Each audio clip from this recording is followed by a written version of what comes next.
Hello everyone, so today I'm going to talk to you about my Google interview process. If you haven't seen my video over here as to that I left my job at Accenture going into Google for an advertising solutions architect role, and for this particular video I wanted to go over my interview process or my process in general.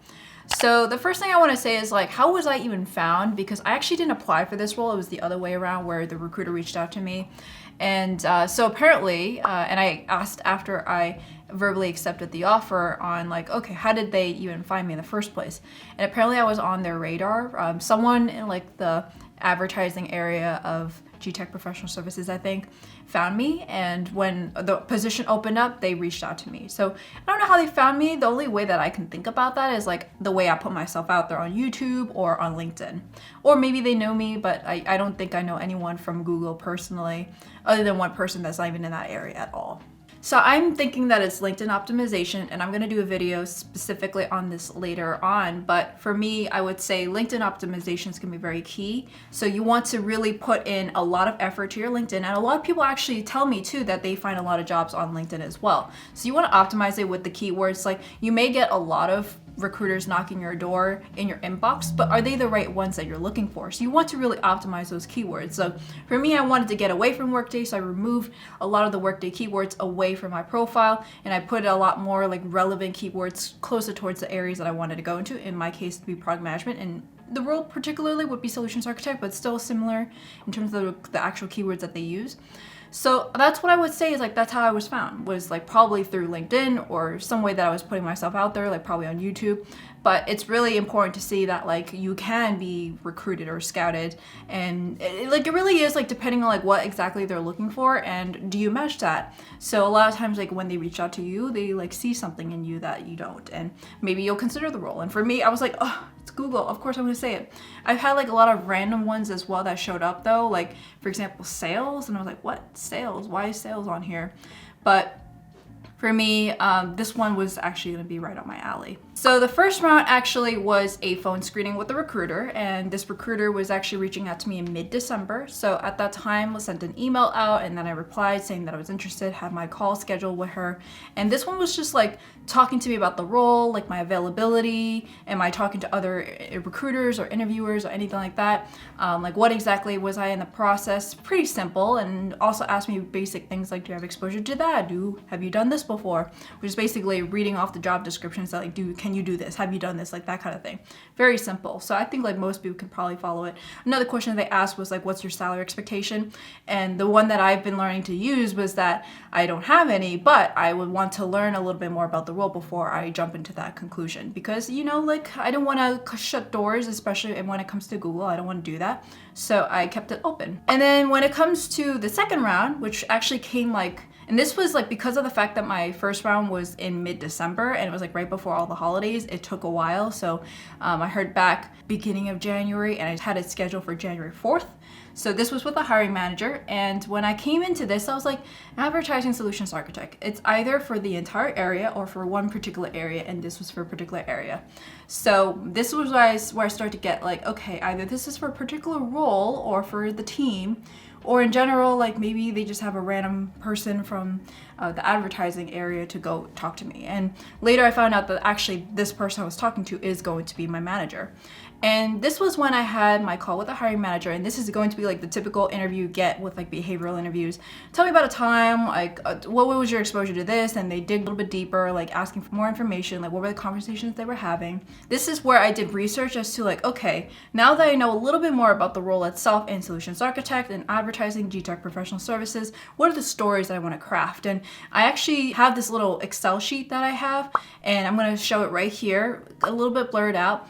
But this was the kind of structure that I followed. This is very similar to what the kind of things I'm looking for. It's what does the role look for? What is the company looking for? What are the stories that would tailor towards that particular one to best show that particular quality? So I'm not just thinking of some random one that shows up in my head. This is the way I like to plan things. I don't plan answers to questions, I plan stories. So when I know what kind of qualities those stories are going to be showing, then I look at okay, what is the question really asking me each time I get the question? And then I find that answer through a story story that I provide. And not all of them are going to be about stories too. Sometimes they're going to be like hypothetical questions and some things that like you just don't prepare for, but then that's where your research about the company helps a lot as to like what kind of person they're looking for. And then you can just kind of like quickly maneuver yourself as to what you're looking for there. And then so the next one was really just to do a lot of groundwork before I even moved on. So this was actually something I did before I even had the hiring manager, but because of the holidays, like there just really wasn't that many people responding to me at the time. But I reached out to my friend's boyfriend who has worked with people that worked at Google, and then they told him about it. So I worked with him, and I also worked with some other person that I found was doing the same exact role in New York, and it only started like a few months ago. So it's gonna be pretty fresh as to like the interview process, and as well as like maybe how her first months were like. So I did have that time scheduled after my call with the hiring manager, and I really dived into like how is the interview process like, what are they looking for, what's exactly the experience. And that's what I did a lot to see like, okay, next time when I do the final round, I didn't even know that actually the next part was actually going to be the final round, but it was the final round, that I'll be even more prepared than I was already. So now that I know a little bit about like the role itself, the responsibilities, like how is it like at Google, particularly as an employee, the culture, like what are the opportunities like moving into product management. And not to mention like during my call with the hiring manager, when they asked me like, oh, what are you looking to do at Google in this role? And I said like, oh, I want to be a little bit more involved with the product team, like eventually go into product management. So that was something that was already verbally discussed and already discussed it as like a thing to even hold on to, that like, okay, if I have an agreement that this is something that I would be willing to do, that I can do, then that's actually a big point when it comes to negotiations or deciding between the offers. Because if I had a product manager role at a good tech company and I had this role at Google, it's like, it's gonna be very tough. But if the hiring manager at Google said that like, oh, you know, like we can actually probably work with you and the product team, then that's enough for me to say yes to, because I really want that product management experience. But like, what if I don't want product management? So at least I'll have exposure at Google to work with many different teams and see if I really want to do that. And during the interviews in the final round, and I'll talk about that a little bit more, I actually realized that like you can do those kind of things without actually changing your jobs. And that's what I really wanted to do. So now before I even do the final round, at this point, this was like beginning of January, 2 to 3 weeks later, they reached out to me for my availability for the final round interview. And at first I was like, final round already? Like that's quick. But it was a series of like 3 to 4 interviews. For me, I had 3 interviews and they were like not back to back. It was just kind of like all along the same week. And then it was just like 2 in one day, 1 on another day. And these were people that were in the exact area. So now that I knew that, okay, these people were in the shopping ads, I knew that, okay, I'll be in shopping ads. And the hiring manager also mentioned that I was going to be in shopping ads too. But this confirmed it, that I'm not just like had a random hiring manager that's going to be working with shopping ads and maybe I'll be in a different area of the ads team. But this particular one confirmed that I'll be in shopping ads. So a lot of the research that I did for this was like, learn a lot about Google Shopping. So I watched a lot of YouTube videos of demos and documentation about Google Shopping. How does it work? Merchant Center, all those kind of things, the metrics that come into it. The other one is like learning about retail. I've already had a lot of experience in retail, from being actually in retail, like as a sales associate at Staples, as well as actually being a retail operations intern and even doing e-commerce product management at Her Campus Media. So all of that, I was familiar with the terminology, and it's still pretty similar when it comes to actually like content creation, like click-through rate, conversion, all that kind of stuff. Like I had a lot of that exposure already. So it really is just like a refresher and learning about that all over again and really committing that to memory, because in the case that it does come out, then I would have exposure to that area and I can speak on it. So I did a lot of research on Google Shopping. I did a lot of research on the advertising world. I also did a lot of research on e-commerce, and I really tried to pack that into my head as much as I can. In addition to the stories I already had in my little matrix that I showed previously, now this time I would like try to gear towards those kind of answers that show a little bit more about like what the roles are going to be looking for, like working with different stakeholders or working with clients and difficult people or things like that. Like there was just a lot of different things that I took in consideration. And from that, like I actually think I did really well. According to the recruiter, I had very positive feedback, so it looks like I was right. So I think it's because of the fact that I did my research as to like what they were looking for. So I provided the right stories. And then I also like did a lot of research about the area of shopping ads in general. So the structure of the interviews is that there's like 4 different categories that they go for, but some interviews like cover just that, or some interviews like cover like a few questions here and there. They cover like role related questions, so specific to advertising solutions architect, either as a solutions architect or in the advertising world or anything like that. They also covered leadership. They covered GCA, which is general cognitive ability, and then they also covered googliness. So googliness, I felt like when I looked at the checklist, I was like, oh, this is easy. I literally have a lot of things I could talk about that. And I also have a lot of experiences and stories I can talk about that as well. And a lot of the questions that I got for googliness, I think, apparently like each interviewer was set on a particular topic and area, and one of them told me what they were going for.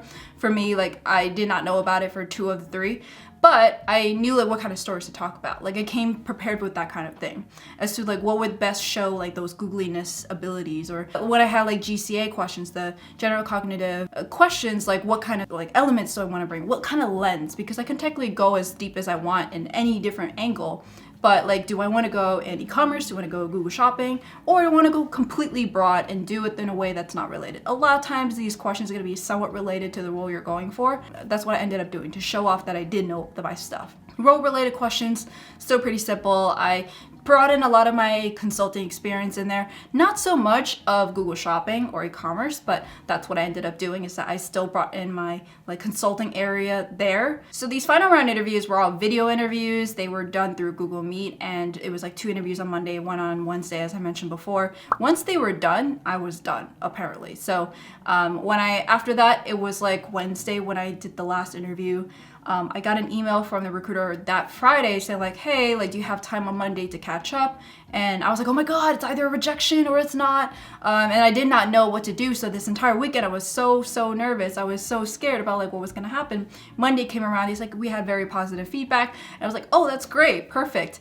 They're waiting on one more thing and like a bunch of things here and there. Then I waited an entire week. And then on Friday that week, so like I heard back on Monday, and then on Friday that week, she said like, oh, let's schedule to catch up on Monday. So another week. And I was like, oh my God, like this is either a rejection. This has to be a rejection or moving further in the offer. And I had no clue. And I did not want to like say like, oh, you know, like offers take longer time. Like if it was truly a rejection, then they could reject it. But Google does go through like a hiring committee, and the recruiter did mention that in my first call. When I asked about like the final round interviews, like what's the format and whatever, she did mention there's a hiring committee, but I would assume, like I wasn't sure how frequently they meet. It's not like something I know outright, because my interview was on Wednesday. I was like, okay, so either through Wednesday through Monday that she called me, there was a hiring committee, or maybe it was like after Monday, she was just giving me feedback about the interview. Maybe like from that Monday through the next Monday, like they had the hiring committee. I had no clue, but apparently she went back and forth with the compensation committee to come with an offer. So I guess like at a certain point I passed the hiring committee. She never told me exactly when I passed it, but that whole time I was like, oh my God, did I get it? Well, I'm so scared. But I did a lot of research about the offer even beforehand, because that one call, the first call, was actually like, okay, so what are you looking for compensation-wise? So I'm like, okay, if we are moving towards a positive direction, that's a good thing if they're asking about compensation, because it means that they're serious about potentially making an offer. And I already did my research, thankfully, about like what exactly would this level be, like what is the general pay for this position with this role. Unfortunately, because like there's not much data as to like what compensation data would be for this particular role, it was pretty hard, and they changed the name a few times too, so it could be a little bit different here and there. I gave a lot of my numbers, and I wanted at least like the same pay that I'm getting at Accenture or more. She was like, oh, you know, some of these things are above our range, but we can make this work or make that work. Is that okay with you? And I'm like, yes, make that work. And we can always do negotiations. But apparently during that time, she went back and forth with the compensation committee and got me like the best offer she could get. That was like basically a best and final kind of thing where they've maxed out the restrictions. I was like, okay, this is still a really good offer. The base pay was still like not exactly what I was looking for, but the total comp was definitely really good. So I liked it. And I actually at this time was interviewing, and well, not even interviewing, like I already received like a few offers at this point. And I was like, okay, they have to either be the same or better. And I was also kind of thinking about like, okay, if I were to get all these offers, how would I negotiate them? But Google said that this was like a best and final, so I could not negotiate. But then when I looked at the other ones out there, I was like, this is good, but like, you know, Google still has like more leeway, or like I mentioned before, like I can actually move between teams a lot very easily according to my experience and talking to other people at Google. And this role actually seemed really exciting. Like I really liked it. So I decided to go for it. So at that point, I said no to the other offers, and I said yes to Google, and that was the end of the story. So my last day at Accenture is March 2nd, and I'm technically on vacation like March 3rd to March 8th, and then I have a little break before I start officially on March 14th. So that was my interview process.